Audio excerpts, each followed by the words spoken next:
It's Gamescom weekend, and I just finished watching the awesome indie showcase where they showed us a bunch of upcoming indie games. And I'm going to break down the showcase for you.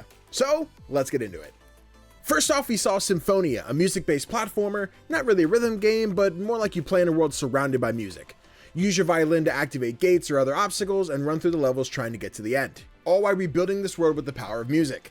Plus, you have a really cool Phantom of the Opera looking mask, so that's always dope. Next up, we have Shaven Stuff, a VR title where you run your own barbershop and tattoo parlor. Trim up your customers, style their hair, and give them the tattoo and style of their dreams. Just be careful not to confuse the tattoo gun with the razor. The Ebbing is an 1870s style colonial murder mystery. Sneak into secret places to find clues and confront suspects to solve the death of a fellow townsperson. In Wisper, you'll explore a relaxing world filled with magical creatures. You'll learn about these magical creatures as well as the people and secrets all across the land. This just looks like a cozy 3D platformer for a nice rainy day in. Once a Tale is a 3D puzzle platformer where you'll play as Hansel and Gretel, and it blurs the lines between video games and stop motion animation. The game looks absolutely stunning, but don't be confused by the trailer. It may look co-op, but it is just a single player experience. Next up, we gotta look at Menace, a turn-based tactical RPG inspired by the sci-fi films of the 80s and 90s. You'll lead a strike force against an alien threat while answering distress calls across different worlds. The developer also kept saying they're using the way back system, and I still don't really understand what that is, but it sounds cool. If you didn't like Human Fall Flat because there just wasn't enough cats, guess what? Catrophy Trail is right for you. This physics-based adventure game lets you and your friends embark on an expedition to solve quests, gather valuable loot, and build your own hometown together. Next, we got an update on one of my favorite games from last year, DomeKeeper. Firstly, DomeKeeper is getting a multiplayer mode. Now, I already love the game as it is, but now I can force a buddy of mine to get the game so we can have fun together.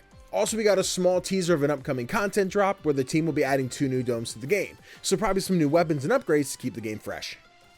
Misgiven is a 2D sci-fi adventure game about getting that little lump in your throat, and how you can find certain things difficult to say. You're stranded in a city where everyone wears masks to avoid toxic fog, deja vu, and you have to discover who you can and can't trust using a dialogue system to discover just how fulfilling communication can be. Next, we got another look at Stormgate, a real-time strategy game set in a new science fantasy universe. We got our first look at one of the new classes in the game, as well as learning that the Chainsmokers are advising on the music, along with Frank Lepacki from Command & Conquer. And it's going to be free to play, so look forward to that. Syngery is an upcoming city builder roguelike where the human race is living on a hostile alien planet. You'll develop your city to face natural disasters and other problems in order to keep your people happy despite the weather. 6 Ages 2 Lights Going Out is a decision-based, story-rich, turn-based strategy game. The world is ending and your small clan of survivors are depending on you to manage your relationship with the remaining gods. Now we're on to Super 56, which is easily the wildest looking game in this showcase. You'll take on 56 genre-bending minigames, so kinda like your classic WarioWare games, except it'll all be with the press of a single button. Compete in daily challenges, earn achievements, and destroy high scores. Moonlight Peaks has been a game that's been on my wishlist for a while now. You'll live the life of a vampire, mastering the art of potion making and spell casting.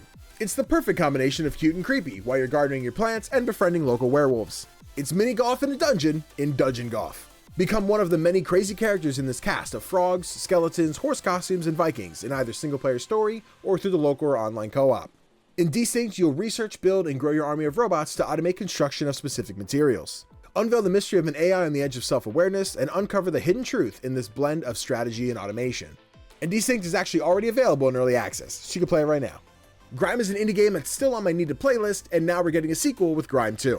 You become the stealer of forms in a world obsessed with art. And just like the first game, Grime II will feature those unforgiving boss fights that you'll feel so freaking good after defeating.